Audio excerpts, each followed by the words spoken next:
Hello, welcome welcome to my class. नमस्कार साथियों, स्वागत है आपका। और मैं राजेंद्र कुमार जायसवाल आज हिंदी से इंग्लिश के ट्रांसलेशन में आपको किन बातों का ध्यान रखना है ये समझाने के लिए मैं आज का ये वीडियो बना रहा हूँ। और बहुत ही सिंपल शब्दों का इस्तेमाल करके आपको वो तरीका बताऊंगा और वो रूल बताऊंगा जिससे आप आसानी से ट्रांसलेशन कर पाएंगे। तो चलिए जल्दी से शुरू करते हैं। बहुत सारे वाक्य ऐसे हैं जिनका अनुवाद करने के समय हमें सोचना पड़ जाता है कि कैसे करें। उसी में से कुछ हैं रीति या विधि सूचक वाक्य। ठीक है, रीति या विधि सूचक यानी कि मेथड और मैनर्स, जिसको संबोधित करते हैं कि किस तरह से काम। देखिए, कोई भी वाक्य में सबसे पहले तो बात रहती क्रिया की। तो क्रिया को कैसे किया जाता है या उसको किस तरीके से किस ढंग से करना होता है, उस बात का जो शब्द हमें बताता है उसे क्रिया बोलते हैं ना। तो वो जो क्रिया है वो किस प्रकार से, किस ढंग से, किस मैनर में किया जा रहा है उसको बताने के लिए क्या होता है, रीति या विधि सूचक वाक्य। एग्जाम्पल के लिए आप देख लें, वह चाय बनाना जानती है। ठीक है, और दूसरा है मैं साइकिल चलाना सीख रहा हूं। तो इसकी बनावट क्या है, अगर वाक्य के हिसाब से देखा जाए तो इसकी बनावट होती है ग्रामर की दृष्टि से कर्ता।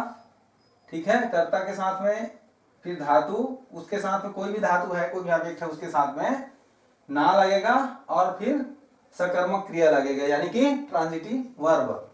ठीक है, तो अभी देखिए, जैसे वह चाय बनाना जानती है, इसका हम अगर अनुवाद करना चाहेंगे तो क्या बनेगा, इसका फॉर्मेशन क्या होता है, रूल क्या है, हिंदी से अंग्रेजी में बनाने के लिए नियम है और उसका फॉर्मेशन है वो क्या है, subject plus transitive verb plus how plus infinitive.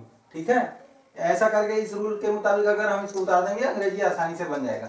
बस अर्थ इतना है कि आपको यह ध्यान रखना है कि वर्ड्स का मीनिंग आपको जरूर पता होना चाहिए। ठीक है, और अपने वर्ड्स मीनिंग को, अपने वर्ड बिल्डिंग को हमेशा इंप्रूव करते रहना है। उसके लिए प्रतिदिन कम से कम 10 वाक्य आप रोज रिवाइज करें, रोज लिखें। ठीक है, तो चलिए देखते हैं इसका ट्रांसलेशन कैसे बनेगा। सब्जेक्ट क्या हो गया, जैसे यहां सब्जेक्ट हो गया वह। ठीक है, तो चाय बनाना जानती है, तो यहां वह क्या है, लेडीज है, तो लेडीज है तो इसके लिए क्या हो जाएगा, सी। ठीक है, प्लस ट्रांजिटिव वर्ब क्या हो गया,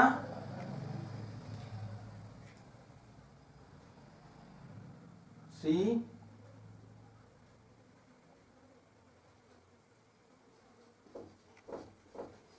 nose plus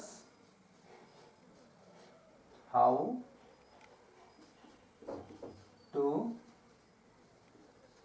make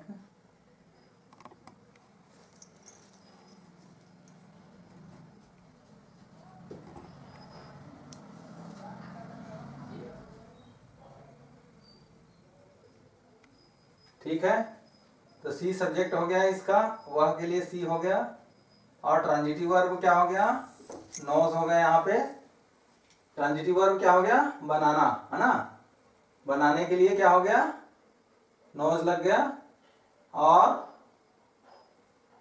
plus word लग जाता है इसमें क्या, हाउ। इसका फॉर्मेशन में यही ध्यान देना है कि इसमें जानने का जो बात बताया जा रहा है, जानना सीखने का, तो उसके लिए लग जाता है हाउ, प्लस उसके साथ में क्या आ जाएगा, इन्फिनिटिव। इन्फिनिटिव में क्या है, टू मेक टी, क्या बनाना जानती है वो, चाय बनाना जानती है ना।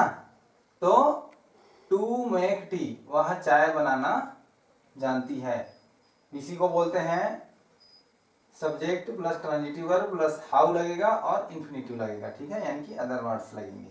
तो इस प्रकार से ये ट्रांसलेशन आपका हो गया। दूसरा है मैं साइकिल चलाना सीख रहा हूं, तो सब्जेक्ट क्या हो गया, मैं का सब्जेक्ट हो गया आई,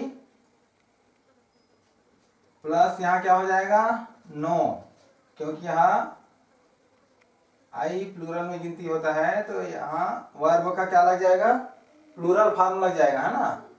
यहां नोज लगा था सिंगुलर की वजह से, यहां प्लूरल हो जाएगा, आई नो।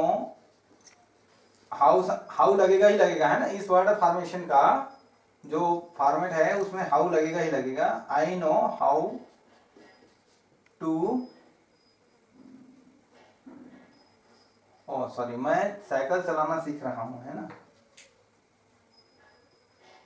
आइए,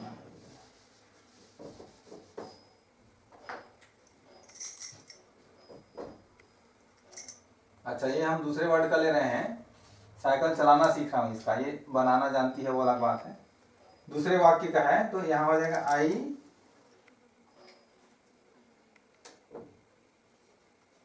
एम लर्निंग। देखिए क्या हो गया, ये है कंटिन्यूअस टेंस में है ना, कंटिन्यूअस टेंस में होने की वजह से क्या है, प्रेजेंट कंटिन्यूअस है ना, प्रेजेंट कंटिन्यूअस टेंस में है, इसलिए I am learning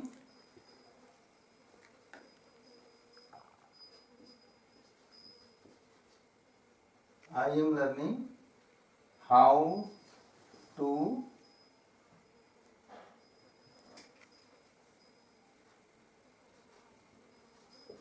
ride A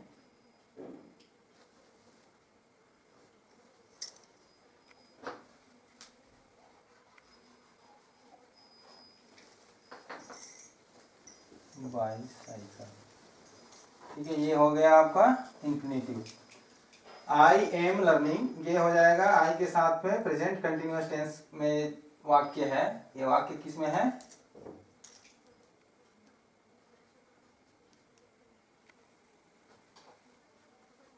present continuous,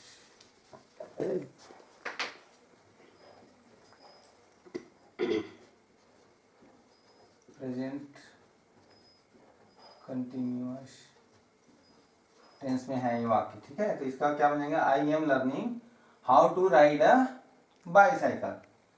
ठीक है, तो यहाँ पे क्या हो गया, ये जो है हाउ इस वाक्य में जरूर लगेगा। ठीक है, यहाँ पे जानती है इसलिए यहाँ आ गया नोज। ये क्या है, ये सिंपल प्रेजेंट है, ये सिंपल प्रेजेंट में वाक्य चल रहा है। ठीक है ना, ये वाक्य बना हुआ है सिंपल प्रेजेंट में, वह चाय बनाना जानती है। अब ये वाक्य है मैं साइकिल चलाना सीख रहा हूं, यानी कि प्रेजेंट कंटिन्यूअस टेंस है। तो प्रेजेंट कंटिन्यूअस टेंस के लिए क्या लग जाता है, ही सी इट दे आई। ठीक है, आई और आई के साथ is am are plus verb plus ING है ना। तो वर्ब यहाँ पे क्या है, लर्न। वर्ब क्या है, लर्न, उसके साथ में क्या लग गया, आईएनजी, तो लर्निंग हो गया। ठीक है, I am learning how to ride a bicycle. ठीक है, मुझे लग रहा है कि आप लोगों को समझ में आ गया होगा। इसका हिंदी में भी मैंने रूप बता दिया है कि इसका कैसा फॉर्मेशन होता है, और अंग्रेजी में भी इसका रूल बता दिया है कि कैसे ये तैयार होते हैं। उसी प्रकार के दूसरे वाक्य को देखें, रीति आवलिक विधिवाचक विधि सूचक वाक्य ही है। वह तैरना जानता है। ठीक है ना, क्या शब्द है, वह तैरना जानता है। तो ये जो धातु के साथ में जो ना वाला अर्थ का आता है ना, जैसे कि तैरना है ना, इसमें आ गया क्या, धातु क्या है, तैरना है ना। तो तैरना में जो ना धातु वाला जो शब्द है, इसका अनुवाद अगर आईएनजी फॉर्म के साथ में करते हैं, आईएनजी की सहायता से करते हैं, इस तैरना का आईएनजी फॉर्म के साथ करेंगे, जैसे स्विमिंग। ठीक है ना, स्विमिंग, अगर हम स्विमिंग करेंगे तो इसमें क्या होगा, सहायता से होता है, तब हाउ का प्रयोग नहीं होगा। ठीक है, पहले मैंने जो दो वाक्य बताए हैं उसी दो वाक्य के हिसाब से देखा जाएगा। तो ऐसा नहीं है कि सभी में फिर उसी तरह से वर्ड बनाते जाएं। तो वहां हमने पहले क्या बनाया था, subject plus how transitive verb plus how plus infinitive किया था ना, इंफिनिटिव। ठीक है, लेकिन अब यहाँ क्या हो जाएगा, जैसे कि हमारा एक नियम क्या कहता है कि जब ये ना वाले धातु का प्रयोग, ठीक है, जो ना धातु है उसका मीनिंग अगर आईएनजी फॉर्म में होता है, आईएनजी फॉर्म में उसका उपयोग होता है, तब वहां पर फिर ये हाउ वाला जो पोर्शन है ये नहीं आएगा। ये अनुवाद करने के टाइम में ध्यान देना है। ठीक है, तब इसका फिर क्या बन जाएगा, सीधा सब्जेक्ट बन जाएगा सब्जेक्ट हो जाएगा यहाँ पे वर्ब, सॉरी सब्जेक्ट बन जाएगा, कर्ता क्या बन जाएगा, ही प्लस ट्रांजिटिव वर्ब, है ना, ही नोस, यहाँ आ जाएगा ट्रांजिटिव वर्ब प्लस फिर क्या आ जाएगा, सीधा सीधा स्विमिंग,